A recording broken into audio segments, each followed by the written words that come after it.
तो गाइस आज आ गया है आरू का पहला रिपोर्ट कार्ड और उसका हम लोगों ने किया है विश्लेषण। हिमानी गई थी, मैं तो ऑफिस में बिजी था आज, तो मैं जा नहीं पाया। तो हिमानी ने टीचर से पूरा अपडेट लिया भाई। खास बात है, विंटर को घर जाने को लिए मिला। हाँ, so आज गाइस दो मस्ती हुई। तो आज चूंकि आरू का स्कूल था ही नहीं, सिर्फ आरू को यूनिफॉर्म में जाना था, हम लोग को उसका रिपोर्ट कार्ड देखना था। तो गाइस टीचर के साथ 1-to-1 मीटिंग थी, एटलीस्ट 10 मिनट्स की हर एक पेरेंट्स के साथ।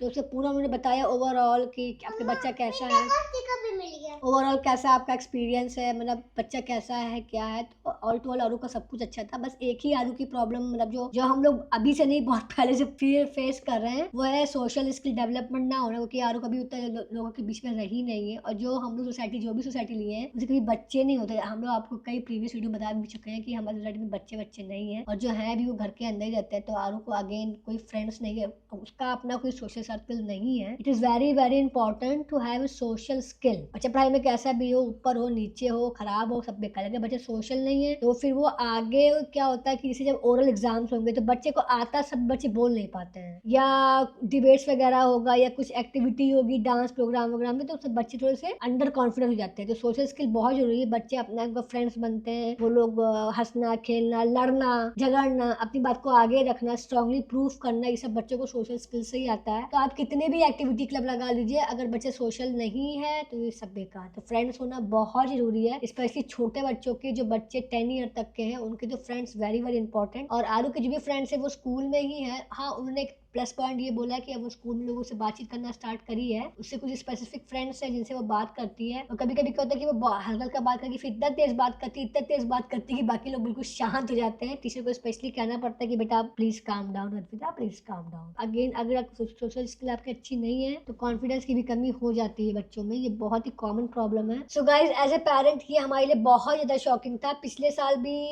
जब आरू को हम लोग प्री स्कूल में लिखाए थे तो आरू घर में बहुत एक्टिव है, बातचीत कर रही, तो मुझे लगा कि अरे स्कूल जाएगी तो धमाल ही करेगी, इसकी तो रोज ही कंप्लेन आ रही, इतना वो डांट खाएगी, इतना की बहुत शैतान है ये वो है। लेकिन हुआ जस्ट ऑपोजिट। स्कूल तो वो सब दिन गई, कोई दिन रोई नहीं, क्योंकि उसको फ्रेंड्स में बहुत खुश थी। लेकिन वो ज्यादा बात नहीं करती थी, वो ज्यादा लोगों से इंटरेक्ट नहीं होती थी। मुझे बहुत ही तकलीफ होता था कि मेरी बेटी सोशल नहीं है और बातचीत नहीं करती है, मैं क्या करूँ। और यही सेम प्रॉब्लम हमें इस स्कूल में भी फेस करने को मिला स्टार्टिंग में। मगर फिर मैंने आरू के साथ बुक रीडिंग सेशन स्टार्ट किया, इंग्लिश टू इंग्लिश हम टॉक करना स्टार्ट किया, क्योंकि इंग्लिश ही आरू के स्कूल का बेसिक है। तो हम लोगों ने आपस में इंग्लिश टू इंग्लिश बात करना स्टार्ट किया, तो आरू में बहुत इंप्रूवमेंट आया। टीचर ने मुझे ये बताया कि अद्विता इंग्लिश में ही बात करती है, वो बहुत ही कभी कभी वो हिंदी में बोलती है, अदरवाइज वो इंग्लिश में बात करती है। और जितने भी पेरेंट्स है आरू के क्लास में, जितने बच्चे हैं उनमें आई थिंक 85% बच्चे की यही प्रॉब्लम है कि वो इंग्लिश से बात नहीं करते। सब सारे पेरेंट्स के साथ टीचर यही करी थी कि talk to them with English, talk to them with English. तो ये चलो थोड़ा सा ठीक है आरू का, बाकी सब कुछ सही है। तो गाइस आजकल के रिपोर्ट कार्ड बड़े ही डिटेल्ड हो गए हैं, डिटेल ओरिएंटेड हो गए हैं। Yes. और इवन छोटे छोटे बच्चों का प्री नर्सरी में भी इतना डिटेल एक्सप्लेनेशन करके दे रहे हैं वो रिपोर्ट कार्ड के माध्यम से। इवन एक एक सिंगल उनके जो एक्टिविटीज है उसको मॉनिटर करके उसका बहुत विश्लेषण कर जो रहे हम लोग को लगा था कि कोई ध्यान नहीं देता होगा, इतना कौन ध्यान देता है प्री नर्सरी में, कौन ध्यान देता है। लेकिन चूंकि आरू का स्कूल फॉर्मल है और आप जब बड़े स्कूल में लिखाते हैं, मैं बात कर रही हूँ फॉर्मल स्कूलों की, तो आप नहीं सोच सकते हैं। मतलब ये हम लोग का मिथ था कि वो प्री नर्सरी में है या वो नर्सरी में, तो कौन ध्यान देगा। ध्यान हम लोग सब देते हैं। और उसी के हिसाब से यहाँ पे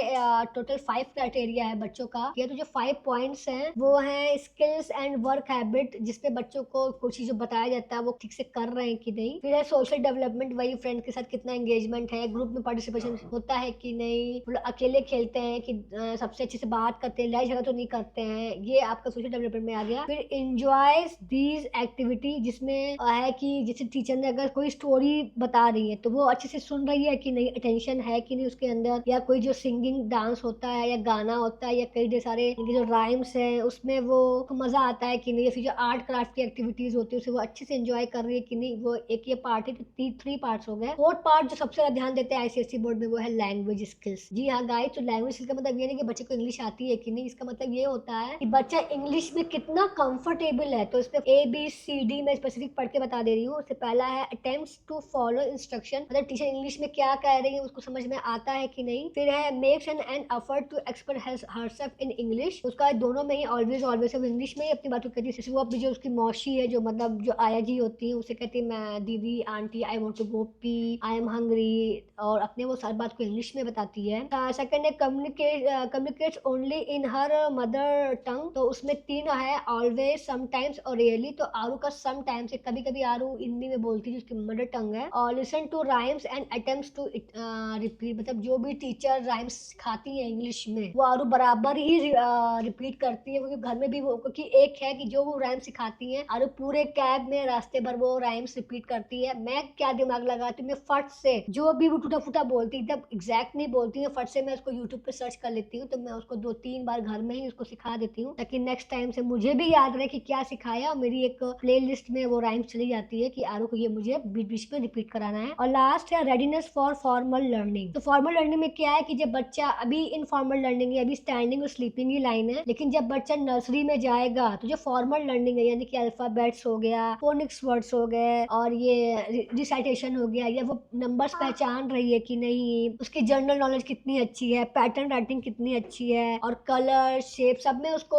और गुड मिला है. एक ही में सेटिस्फैक्ट्री मिला है, वो है रिसाइटेशन में. तो वो प्रॉपर शायद रिसाइटेशन नहीं कर पाती होगी. एंड में बस मैंने हमसे ये पूछा कि मैं कैसे इसका कॉन्फिडेंस में बूस्ट अप करूं, या इसका सोशल स्किल. तो उन्होंने मुझे यही बताया कि मुझे पोएम रिसाइट करनी है, इंग्लिश टू इंग्लिश ज्यादा कॉन्वर्सेट करना है. अगेन रीडिंग बुक्स मेरे लिए बहुत हेल्प किया, और मैंने बहुत से पेरेंट्स को भी बताया कि आप बच्चों के साथ जो स्मॉल 1 सेंटेंस के जो ट्यूटोरियल बुक्स होते हैं, वो आप बच्चों से रिसाइट कीजिए, और उनके साथ एक स्टोरी बिल्डअप कीजिए कि how this, how that, oh my God, this is that. तो वो, क्योंकि अगेन इंग्लिश ही टीचर्स बोलती हैं, तो बच्चों के लिए थोड़ा सा अनकंफर्टेबल हो जाता है, वो अपनी बात को नहीं बता पाते हैं. तो गाइस अनफॉर्चुनेटली मैं तो आज नहीं आ पाया, मुझे जाने का बहुत मन था, सारे पेरेंट्स आए थे, मदर फादर दोनों साथ में आए थे. Yes. बट मेरी कुछ मीटिंग्स थी ऑफिस में, तो आज जाना इम्पॉसिबल था. फिलहाल बहुत खास दिन था, आरू के लिए भी, मेरे लिए भी था. और आरू को तो बहुत मजा आया, और हिमानी को मजा आया सुन के कि उसकी जो फीडबैक है बहुत ही अच्छा है. एक ही इशू है जो कि हम लोग जानते हैं ऑलरेडी, तो हम लोग उस पर वर्क करेंगे, अपना घर चेंज करेंगे, या फिर किसी एक्टिविटी में उसको बिजी करेंगे. तो गाइस होपफुली आपको आरू के रिजल्ट की खुशखबरी पसंद आई होगी, और आपके बच्चों का कैसे रिजल्ट्स आ रहे हैं. छोटे छोटे बच्चे अगर आपके हैं तो आप लोग कैसे मैनेज करते हो. तो गाइस आप लोग बताइएगा कैसे करते हो अपने छोटे बच्चों का social bonding, social skill development कैसे करते हो. सोसाइटी में आप लकी हो, आपकी सोसाइटी में ऑलरेडी बच्चे हैं तो बहुत अच्छी बात. अदरवाइज आप कोई एक्टिविटीज में ज्वाइन कराते हो, डेली पार्क ले जाते हो, डेली उनको मॉल ले जाते हो, कोई प्ले जोन ले जाते हो, what you do let us know. हम लोग भी ऐसे कुछ करने वाले हैं, या तो घर चेंज करेंगे या फिर हम लोग उसको रेगुलर पार्क लेके जाएंगे, क्योंकि हमने देखा है कि वहां जाती है तो बिजी हो जाती है और भूल जाती है हम लोगों को कि हम लोग आसपास है भी कि नहीं. और एक सबसे इंपॉर्टेंट चीज ये है कि अगर आप प्री स्कूल में जाते हो तो पेरेंट्स काफी हावी रहते हैं. जब आप फॉर्मल स्कूल में जाते हो तो पेरेंट्स की ज्यादा सुनी जाती नहीं है, तो आपको सारे रूल्स फॉलो करने पड़ते हैं. Yes. और वो आप थोड़ा सा बन जाते हो चीजों में, क्योंकि प्री स्कूल में इट्स ऑल